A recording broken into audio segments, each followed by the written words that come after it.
Welcome back. Yosef was sold by his brothers to Mitzrayim, to Egypt. He goes down to Mitzrayim and he's bought by Potiphar. He works in Potiphar's house for a year. After a year, he's wrongly accused for a sin which he did not commit with Potiphar's wife. He's thrown into prison. Yosef stays in prison for 10 years. Towards the end of the 10 years, two new arrivals arrive in the prison. Pharaoh's chief butler and Pharaoh's chief baker. They both have dreams. Yosef interprets both their dreams. He tells the butler, in 3 days' time will be Pharaoh's birthday. He's going to bring you out of the prison and put you back in your original position as chief butler. He tells the chief baker, in 3 days' time, Pharaoh's birthday, Pharaoh will take you out of prison and he'll put you to death.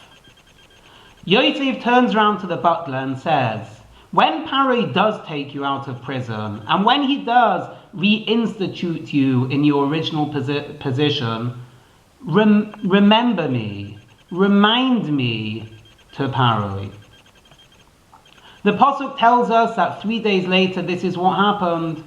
The baker was put to death, the butler was put back in the original position. The Pasuk then tells us that the butler forgot about the promise he made to Yosef.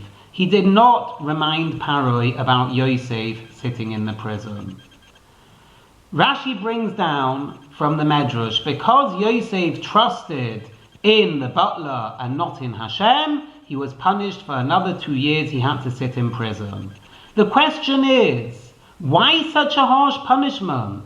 Aren't we meant to have Hishtadlus? Aren't we meant to do Hishtadlus? Wasn't this a normal thing for Yosef to ask the butler to remind Pharaoh of his existence in prison? More than that, why was Yosef punished for another 2 years in prison?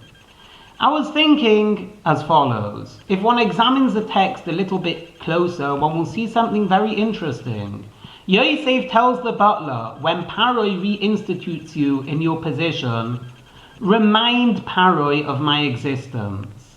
A few words later, Yosef reiterates and repeats again, and remind Pharaoh of my existence.